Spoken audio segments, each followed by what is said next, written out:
Social media के मेरे दोस्तों, आपको सादर नमस्कार। आजकल युद्ध छिड़े हुए हैं और दुनिया के कई हिस्सों में भय की यानी कि डर की चादर तनी हुई है। रूस और यूक्रेन के बीच लड़ाई 3.5 साल से चल रही है और इजराइल फलस्तीन की जंग को भी 1.5 साल से ऊपर हो गए हैं। अब दोस्तों, इजराइल और ईरान में भी जंग छिड़ गई है। युद्ध चाहे महाभारत का हुआ हो या राम और रावण का, हर युद्ध में विजेता का ताज कोई भी पहनता हो, आम लोगों का जीवन हमेशा खतरे में रहता ही है। उनकी जिंदगियां खत्म हो जाती हैं। आज भी लोग इस बात से डरे हुए हैं कि पता नहीं क्या होगा। परमाणु बम के इस्तेमाल की धमकियां सामने आ रही हैं। अमेरिका ने जब जापान के नागासाकी और हिरोशिमा पर परमाणु बम गिराए थे तो उसके क्या असरात हुए थे, पूरी दुनिया जानती है। चलिए दोस्तों, क्या क्या होता है इस पर हमारी आपकी सबकी निगाहें लगी हुई हैं। मैं तो आपको एक ऐसी बात बताने जा रहा हूं जिस पर आपका ध्यान न गया हो।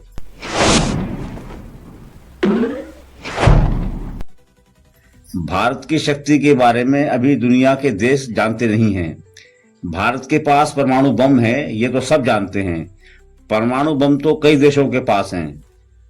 परमाणु बमों से बहुत विनाश होता है। लाखों करोड़ों लोग एक साथ जब लोग पहुंच जाते हैं, जहां बम गिरते हैं वहां की धरती और आसपास की धरती एक तरह से नष्ट सी हो जाती है।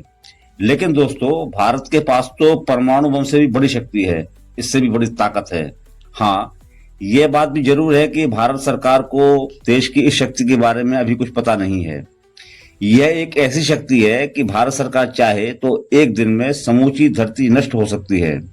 धरती नष्ट होगी तो लोग और सारे जीव जंतु प्राणी भी नष्ट हो जाएंगे, फिर कुछ नहीं बचेगा। हालांकि भारत ऐसा कभी करेगा नहीं, क्योंकि एक तो भारत जो है वो वसुधैव कुटुंबकम में विश्वास रखता है, मतलब पूरी दुनिया उसका खानदान है। और फिर बात यह भी है कि जब सारी धरती नष्ट हो जाएगी तो इसमें भारत भी तो आ जाएगा, यानी वो भी नष्ट हो जाएगा। तो जाहिर सी बात है कि भारत ऐसा क्यों चाहेगा।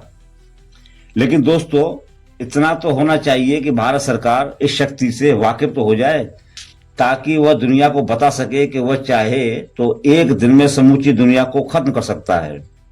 दोस्तों, मैं आपको इस तरकीब, उपाय या शक्ति जो भी आप समझें के बारे में बताऊं, उससे पहले आप प्रेमानंद जी महाराज की बात को सुन लीजिएगा।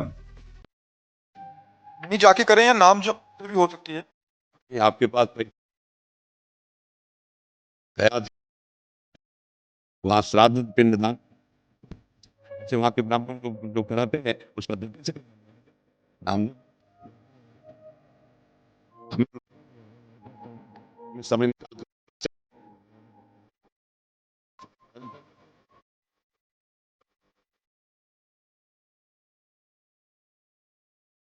नाम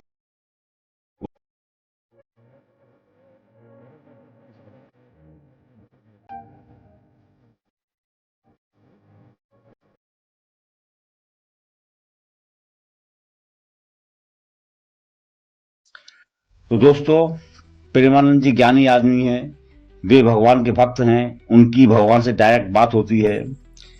वे कह रहे हैं तो सही ही कह रहे होंगे कि गया जी में जो पिंडदान का स्थान है वह ईश्वर ने बनाया है, पितरों के कल्याण के लिए बनाया है।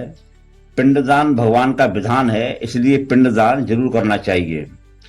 जहां तक मैं समझता हूं तो सारे कथावाचक बिहार के गया जी में पितरों के पिंडदान के समर्थक हैं।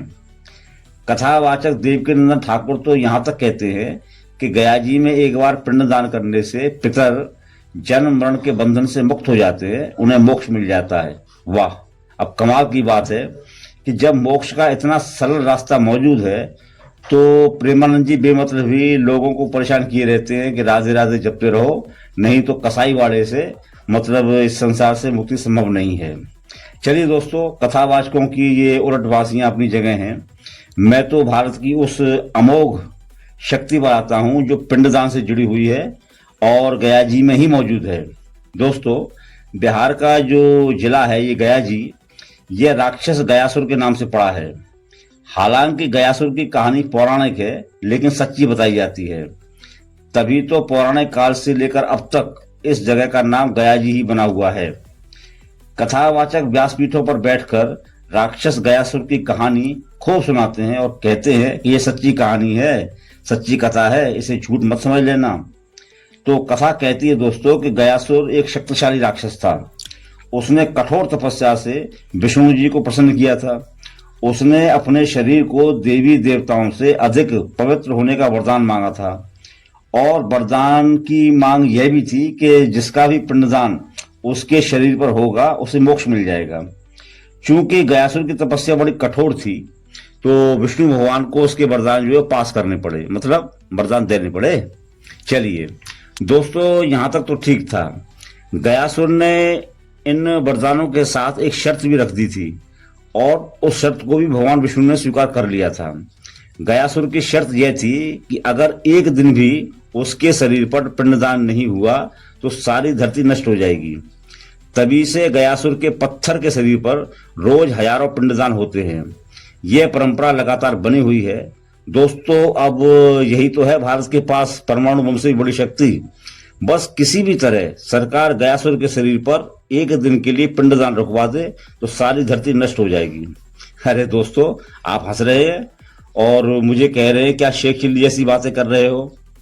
मैं मानता हूं दोस्तों कि यह बात शेख चिल्ली जैसी ही है, लेकिन मेरा सवाल यानी कि माय क्वेश्चन यह है कि कथावाचक ऐसी कहानियां सुना सुनाकर हमें क्यों शेख चिल्ली बनाने में लगे रहते हैं।